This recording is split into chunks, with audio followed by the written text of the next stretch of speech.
Hello friends, welcome back to our YouTube channel civil Satta. मित्रों, आज की इस कड़ी में इस वीडियो के माध्यम से हम लोग देखेंगे कि आर ओ का जो हिंदी का सीरीज़ था हमारा स्टैटिक हिंदी जनरल्स हिंदी का, उसमें हम जो लेसन 2 आज देखेंगे या यूनिट 2 देखेंगे वो होगा विशेषण एवं विशेषण। विशेषण एवं विशेष को हम लोग इस चैप्टर के माध्यम से कवर करने का प्रयास करेंगे। विशेषण पहले हम जान लेते हैं, विशेषण किसे कहते हैं।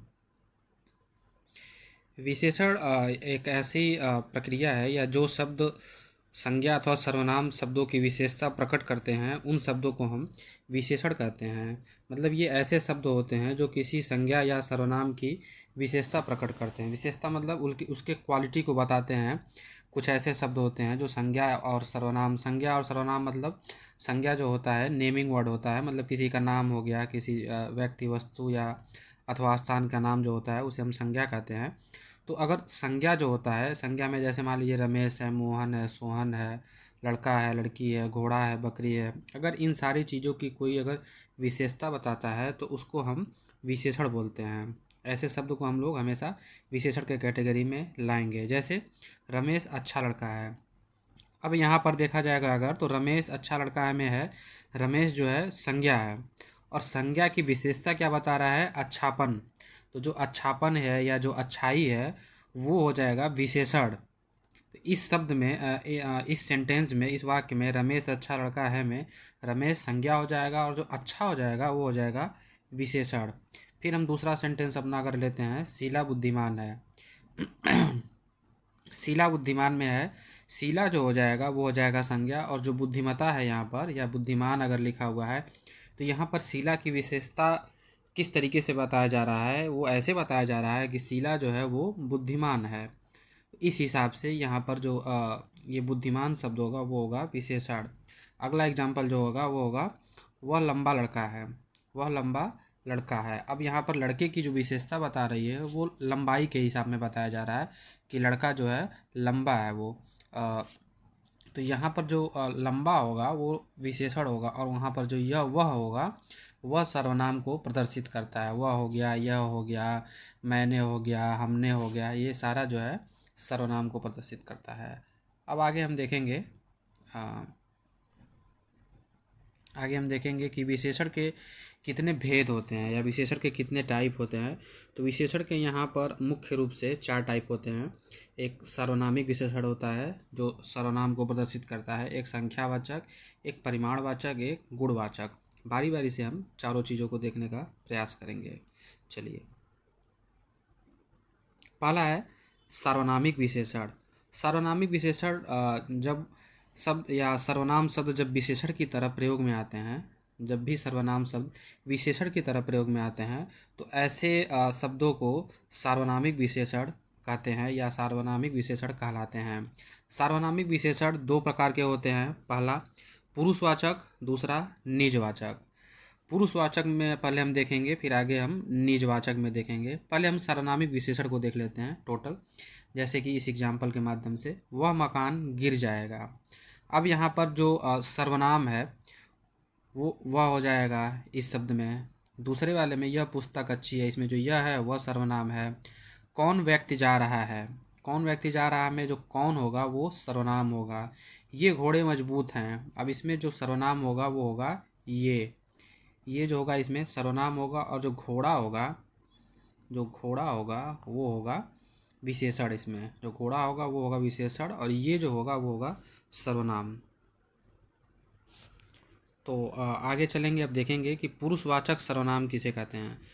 जो सर्वनाम किसी पुरुष व्यक्ति के लिए प्रयोग में लाए जाते हैं या किसी भी पर्सन के प्रयोग के लिए लाए जाते हैं, उस सर्वनाम को हम या उसे हम पुरुषवाचक सर्वनाम के रूप में जानते हैं। या आगे जो आएगा ये पुरुषवाचक जो सर्वनाम है ये विशेषण के तौर पर किस तरीके से हम यूज करते हैं इसको, जैसे कि मैं, आप, तुम, वह इत्यादि, ये हो जाएगा पुरुषवाचक सर्वनाम, ये हो जाएगा, न कि विशेषण है भी ये सर्वनाम है। लेकिन अगर यही सर्वनाम अगर विशेषण के रूप में अगर यूज किया जा रहा है तो उसे हम अ, सार्वनामिक विशेषण के रूप में देखते हैं या सार्वनामिक विशेषण कहते हैं। जैसे कि वह मकान गिर जाएगा में, या यह पुस्तक अच्छी है में, यह पुस्तक अच्छी है, जैसे कि हम देख रहे हैं ये यह पुस्तक अच्छी है, यह पुस्तक अच्छी है में यह जो है वो सर्वनाम हो जाएगा, हमारा सर्वनाम हो जाएगा।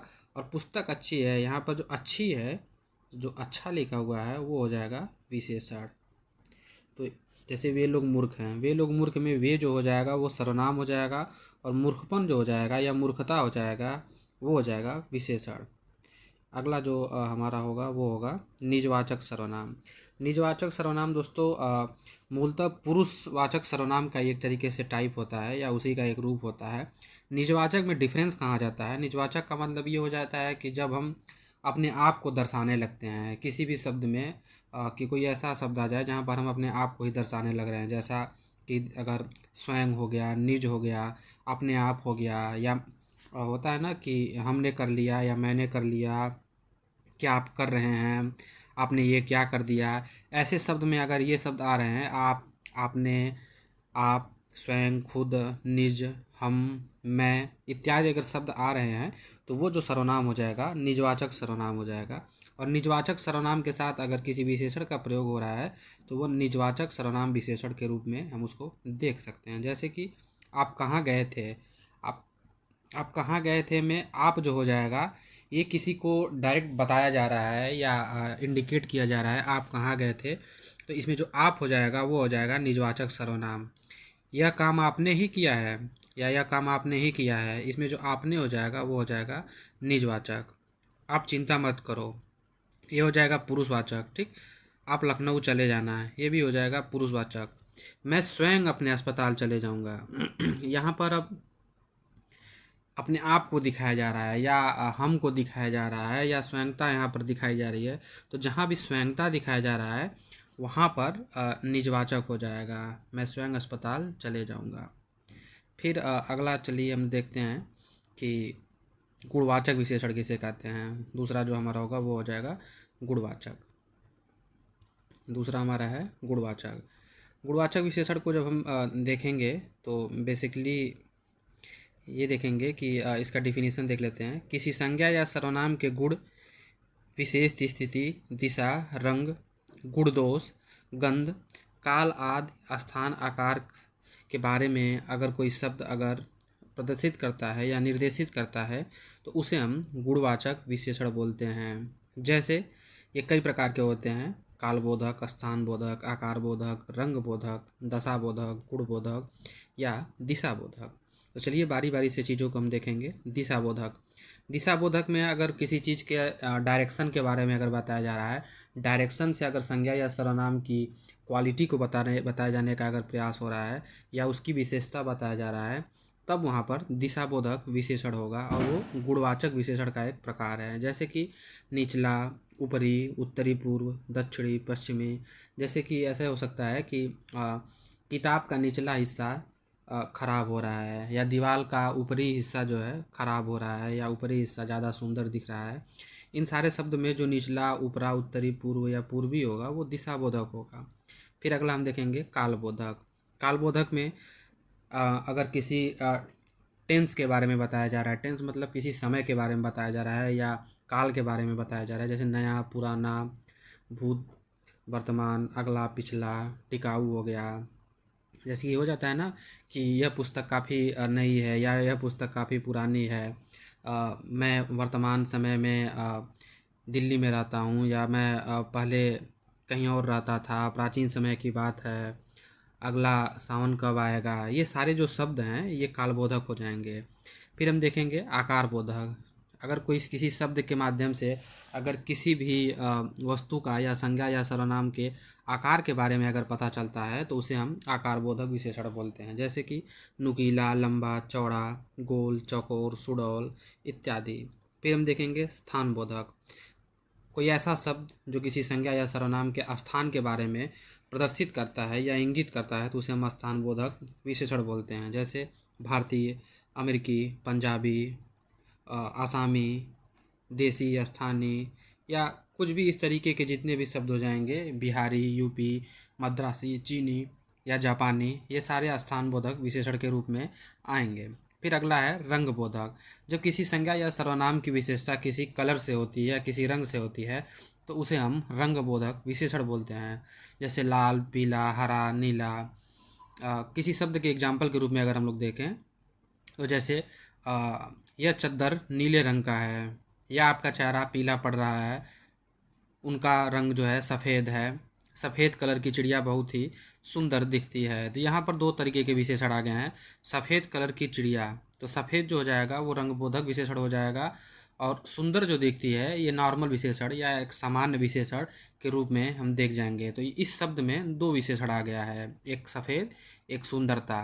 फिर अगला जो है दशाबोधक विशेषण। दशाबोधक विशेषण में जब किसी संज्ञा या सर्वनाम की विशेषता उसके दशा के अनुसार या दशा के अनुसार प्रदर्शित होती है तो उसे हम दशाबोधक बोलते हैं। जैसे कि अस्वस्थ, स्वस्थ, खुशी या दुख, चंगा, बीमार, दुबला, पतला, मोटा, नाटा इत्यादि।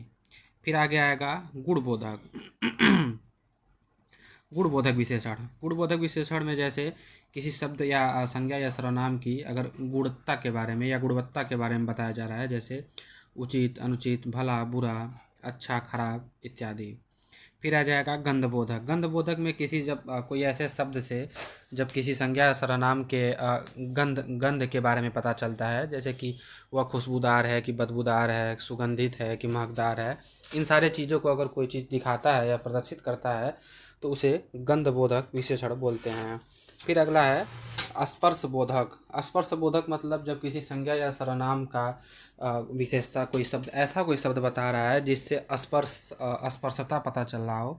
जैसे अगर किसी चीज़ को हम लोग छू रहे हैं तो वो अगर छूने में कोमल दिख रहा है या कठोर दिख रहा है, होता है ना, या खुरदरा दिख रहा है, चिकना है, ज़्यादा प्यारा है, या किसी भी तरीके का अगर स्पर्श करने से संवेदनशीलता अगर दिखती है तो उसे हम स्पर्श बोधक बोलते हैं। फिर अगला है स्वाद बोधक। स्वाद बोधक मतलब टेस्ट के अनुसार अगर किसी चीज़ों के बारे में अगर हम किसी भी सेंटेंस की विशेषता बताते हैं, जैसे दही बहुत खट्टी है, मिठाई बहुत मीठा है, या नमकीन बहुत चटपटा लग रहा है, इसमें जो मीठा है, चटपटा है, कड़वा है, नमकीन है, ये सारे जो है स्वाद बोधक विशेषण होंगे। फिर हम देखते हैं अपने अगले विशेषण को, संख्यावाचक विशेषण। जिन विशेषण शब्दों को संज्ञा या सर्वनाम की संख्या का बोध हो वो संख्यावाचक विशेषण होते हैं। जैसे मैं 4 दिन से लगातार दौड़ रहा हूँ, आपके पास 4 आम है, पृथ्वी पर 10 दिशा होता है, कुछ व्यक्ति सेव खा रहे हैं, सब कोई घर नहीं जा रहा है। तो यहाँ पर जो 4 दिन है, 5 घर है, या कुछ व्यक्ति है, या सब कोई है, वह संख्यावाचक विशेषण को दिखाते हैं। अब संख्यावाचक विशेषण दो तरीके के हो सकते हैं, एक निश्चित संख्या, एक अनिश्चित संख्या। निश्चित संख्या में वैसे शब्द आते हैं जिसे हम गिन सकते हैं, जैसे 1, 2, 3, 4, 5। और अनिश्चित संख्या में ऐसे होते हैं जिसे हम गिन नहीं सकते हैं, बस हम अनुमान लगा सकते हैं, जैसे कुछ लोग, सब लोग, हर व्यक्ति या कई व्यक्ति या अनगिनत लोग या सामान्यतः। इस तरीके के अगर शब्द अगर यूज हो रहे हैं तो वो संख्यावाचक विशेषण में आएंगे। फिर हम आगे देखते हैं परिमाणवाचक विशेषण। परिमाण मतलब ये होता है किसी भी चीज़ों का माप करना। अगर कहीं पर मापदंड आ रहा है या किसी चीज़ को जब हम मापते हैं तो वहाँ पर परिमाणवाचक विशेषण का प्रयोग होता है। ऐसे विशेषण शब्द या संज्ञा या सर्वनाम के परिमाप, माप तौल का बोध कराते हैं, उसे हम परिमाणवाचक विशेषण कहते हैं। उदाहरण के तौर पर जैसे 4 लीटर दूध, 1.25 सेर गेहूँ, थोड़ा सा पानी, ज़्यादा सा पानी, या 100 ग्राम जलेबी हो गया, या 2 किलो मिठाई हो गया, 1 किलो हल्दी हो गया, 2 किलो चीनी हो गया, 2 लीटर तेल हो गया, 3 लीटर तेल हो गया। तो ये जो सारे शब्द हैं ये निश्चित शब्द हैं और ये किसी न किसी चीज़ के परिमाण को दिखाते हैं, मतलब माप को दिखाते हैं, तो उसको हम परिमाणवाचक विशेषण बोलते हैं। जैसे अगर आप दुकान पर जा रहे हैं और बोलते हैं मुझे 2 लीटर तेल चाहिए, या 2 लीटर तेल काफ़ी होता है, 2 लीटर तेल ज़्यादा हो गया, तो यहाँ पर जो 2 लीटर है, 2 लीटर का जो शब्द दिखाया जा रहा है या तो ये परिमाण दिखाया जा रहा है। तो ऐसे परिमाण को अगर हम किसी शब्द में की संज्ञा या सर्वनाम की विशेषता के लिए यूज कर रहे हैं तो वहाँ पर इसको हम परिमाणवाचक विशेषण के रूप में देखते हैं। दूसरा हो जाएगा इसमें अनिश्चित वाला। अनिश्चित परिमाण विशेषण को देखेंगे जब, जैसे कि बहुत सारा, बहुत कम, बहुत ज़्यादा, ढेर सारा, हो गया ना, तनिक सा, थोड़ा सा, बहुत ज़्यादा, या बहुत कम, बहुत ही कम। तो ये जो सारे शब्द होते हैं ये अनिश्चितता को दिखा रहे हैं। यहाँ पर प्रॉपर तरीके से क्वांटिटी की बात या परिमाण की बात पता नहीं चल पा रही है, इसलिए इन्हें हम अनिश्चित परिमाणवाचक विशेषण के रूप में देखते हैं। अ, यहाँ पर जो आपका विशेषण है वो ख़त्म हो जा रहा है, और ये डिग्री है बेसिकली विशेषण का डिग्री है, और ये ज़्यादातर क्वेश्चन आता नहीं है। आगे हम देखेंगे विशेष्य। विशेष और विशेषण में अंतर क्या है और संबंध क्या है। विशेषण जैसा कि हम देखें हैं, कोई ऐसा शब्द जो संज्ञा या सर्वनाम की विशेषता को बताता है उसे हम विशेषण बोलते हैं। लेकिन विशेष क्या होता है?